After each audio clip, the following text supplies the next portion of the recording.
2034 সালের মধ্যে বাংলাদেশের অর্থনীতিকে ট্রিলিয়ন ডলারে উন্নীত করার পরিকল্পনা রয়েছে বিএনপি সরকারের।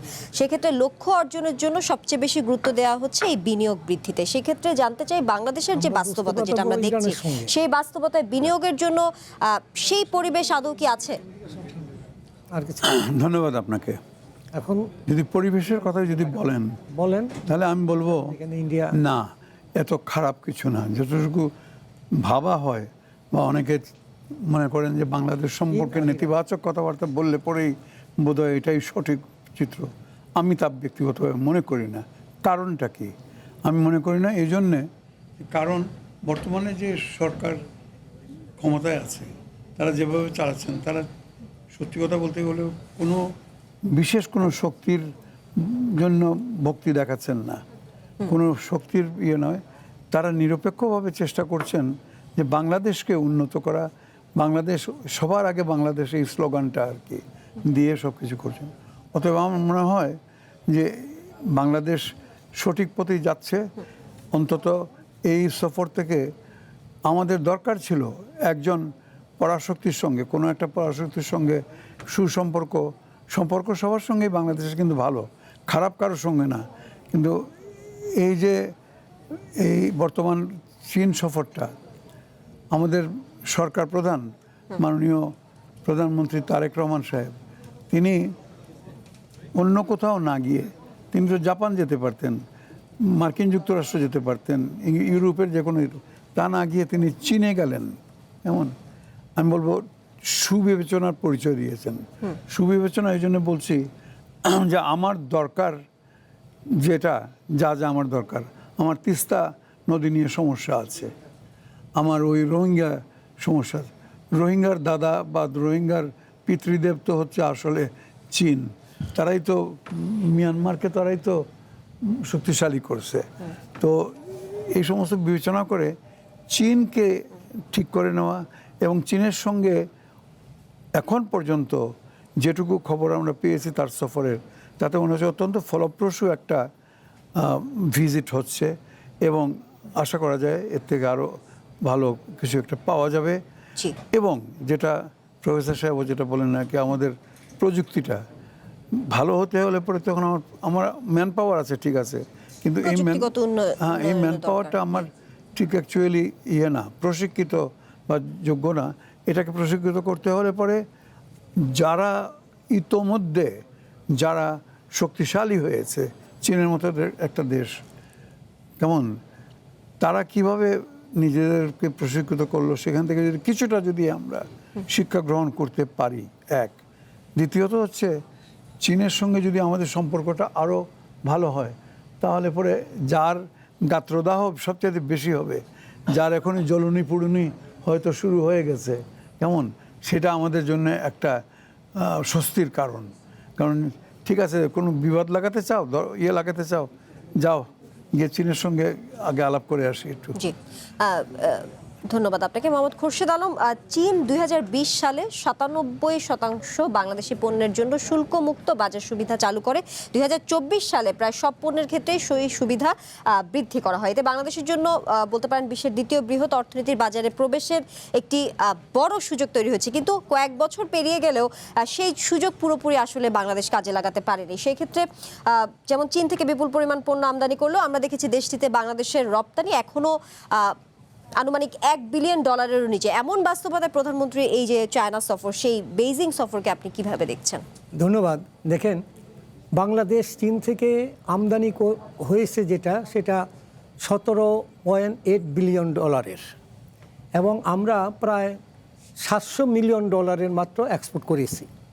চীন যখন দেখলো যে বাংলাদেশের সঙ্গে আমাদের এত ব্যবধান, এটা কিভাবে করা যায়, কেন আপনি জানেন কি না যে চীনে একটা সুই থেকে আরম্ভ করে ফাইটার জেট পর্যন্ত বানায়। তারা কিন্তু কোনো জিনিস বিদেশ থেকে আনতে হবে, একমাত্র চীন দেশ যা তার কোনো জিনিস বিদেশ থেকে আনতে হবে না, সম্পূর্ণ জিনিস তারা নিজেরা তৈরি করে। এখন তার ভিতরে চীন কি বলল, বাংলাদেশ বন্ধুরাষ্ট্র হিসাবে এত বড় একটা ব্যবধান এখানে আমদানি রপ্তানিতে, তখন আমাদেরকে বলল যে আপনারা 100টা আইটেম আপনাকে দেওয়া হলো, আপনি এটা আমাদের দেশে বিক্রি করেন। পরবর্তীতে দেখেন আরেকবার বলা হইল যে সম্পূর্ণ জিনিস আমাদের জন্য কি কি শুল্কমুক্ত, অথচ আমরা আমেরিকার কাছে বা বিভিন্ন দেশের কাছে যাচ্ছি আমাদের শুল্কমুক্ত করে দেন, আর উনি শুল্কমুক্ত করে দিয়ে আপনাকে ডাকছে, আপনি যাচ্ছেন না। এটা আমাদের ব্যর্থতা। আমাদের যে সুযোগ দিয়েছে আমরা এই সুযোগ কাজে লাগাইতে পারি নাই। এত বড় সুযোগ কোনো দেশ দেয় না কাউকে, কিন্তু আমাদের বাংলাদেশকে দিয়েছে, কিন্তু আমরা এখানে এটাকে অবহেলা করেছি। অবহেলা করে 4টা বছর 5টা বছর আমরা নষ্ট করেছি। এই 5টা বছর যদি আমরা ওখানে ঢুকতে পারতাম, আজকে এটা বিরাট একটা আকার ধারণ করত। এখন এই জিনিসটা করার জন্য আমরা কিছু আমাদের বিসিসির তরফ থেকে, আমার ব্যক্তিগত তরফ থেকে আমরা কতগুলো প্রস্তাব দিয়েছি, চায়নার এমবেসিকে দিয়েছি, এবং উনি যাওয়ার সময় এটা বলেছি যে এগুলার ব্যাপারে আলোচনা কিছু করার জন্য। তবে যাই হোক, এখন এই আলোচনা না হলেও এটা আমাদের ভবিষ্যতে আমরা আমাদের ছোটোখাটো চিন্তাধারায় আমরা চাচ্ছিলাম যে দেখেন আমাদের এখানে যে গার্মেন্টস আমরা এক্সপোর্ট করি, কিন্তু আমাদের গার্মেন্টস মালিকরা কোনো সাহস পাচ্ছে না চীনে কোনো প্রোডাক্ট বিক্রি করতে, ভয় পাচ্ছে যে আমি যদি চীনে ঢুকি আমার বায়ার যারা আছে বিদেশি বায়ার আমার কাছ থেকে নেবে না, 1 নম্বর। 2 নম্বর হলো আমার উপর এম্বার্গো আসতে পারে আমেরিকা থেকে, আমি কোথায় যাব, এইসব ভয় করে চীনের দিকে আগাচ্ছে না। আবার তারা চিন্তা করে চীনে গিয়ে কী বিক্রি করব। তো আমাদের আমরা এর ভিতরে 7টা প্রস্তাব দিয়েছি। 7টার ভিতরে আমাদের এই জিনিসটা আছে যে আমাদেরকে চীন বাংলাদেশের জন্য ওখানে 30টা আউটলেট দিবে, মানে ডিপার্টমেন্টাল স্টোর করব চীনে, বাংলাদেশের সব ধরনের পণ্য এখানে থাকবে, আম থেকে আরম্ভ করে, কাঁঠাল থেকে আরম্ভ করে, লেদার প্রোডাক্ট বলেন, কাপড় বলেন, বস্ত্র, হোম টেক্সটাইল থেকে আরম্ভ করে সব জিনিস আমরা ওখানে ডিসপ্লে করব। প্রথম আমাদের ভীষণটা কি, আমাদের এই পণ্যগুলা আমরা চীনের যে জনসাধারণ আছে তাদের কাছে একদম ডিরেক্টলি আমি তাদের কাছে প্রস্তাব দেখাবো যে এই প্রোডাক্টটা আমার এই দোকানে আছে। আমরা দেখব যে তারা কি চাচ্ছে, 6 মাস আমরা এটা অবজারভেশন করব। যদি দেখি যে এখানে আমরা 100 আইটেম নিয়েছি, 25টা আইটেম তারা চাচ্ছে, ওই 25টা আইটেম নিয়ে আমরা ইনভেস্ট করে আমরা ওইখানে ওই মার্কেটটা ধরতে চেষ্টা করব।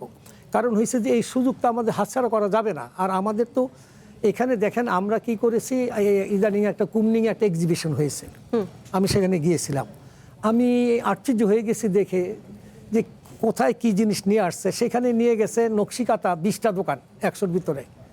এগুলো দিয়ে তো এক্সপোর্ট হবে না, আমার তো ইনকাম করতে হবে, আমার ফিউচারে প্ল্যানিং করতে হবে। আমি 5 বছর 10 বছর কীভাবে আমি ওদের সঙ্গে ব্যবসা করব। আমি আজকে গিয়ে এটা বিক্রি করে এসে পড়লাম, এবং যারা গিয়েছে তাদেরও কোনো অভিজ্ঞতা নাই যে আমি কিভাবে একটা জিনিস সাজাবো, কার সঙ্গে কথা বলবো, সেলসম্যানশিপের কোনো কিছু নাই। তো আমরা চাচ্ছি যে আমাদের যদি এটা দেওয়া হয় আমরা আস্তে আস্তে ঢুকবো, এবং ভবিষ্যতে আমাদের ধরেন বছরে আমরা টার্গেট করেছি আর কি, যে 6 মাস পরের থেকে 1 বছরের ভিতরে আমরা $1 বিলিয়ন পণ্য বাংলাদেশে দিতে পারি কিনা। এটার জন্য চীন আমাদের কি করবে জানেন, যখন দেখবে এই পণ্যটা বাংলাদেশ থেকে আসছে সেই পণ্যটা চীন বানাবে না। আপনি জানেন কিনা, এখন কিন্তু চীনে গার্মেন্টস ফ্যাক্টরি অনেক কমাই দিয়েছে, এবং তারা এইসব জিনিসপত্র চাচ্ছে না যেতে, তাদের ইলেকট্রনিক্সের উপরে তারা বেশি জোর দিচ্ছে, তারা নতুন টেকনোলজির উপরে। যেমন আপনার এখন একটা নতুন সোলারের পরিবর্তে একটা জিনিস বের হয়েছে, আপনার মানে বিদ্যুৎ যাবে আপনি টের পাবেন না, আপনার জেনারেটর কিনতে হবে না। আমি নিয়ে আসছি আমার ফ্যাক্টরিতে, আমরা বুঝি না যে কখন আমাদের বিদ্যুৎটা চলে গেল। ঠিক এইসব টেকনোলজিতে তারা যাচ্ছে। অতএব আমরা আমাদের যেসব টেকনোলজিগুলো আপাতত আছে এগুলো নিয়ে আমরা যাই, চেষ্টা করি। আমরা হইলো যে আমি পুরা পাস করব না, আমার প্ল্যানিং পুরা নাও হতে পারে, 50% হইতে পারে, কিন্তু আমরা চেষ্টা করতে হবে। কিন্তু আমাদের সময় নষ্ট করছি কি জানেন, এই যে একটা জিনিস 5টা বছর 4টা বছর আমরা নষ্ট করলাম, এটা আমার কাছে দুঃখ লাগে, কারণ হচ্ছে এটা করা ঠিক হয় নাই।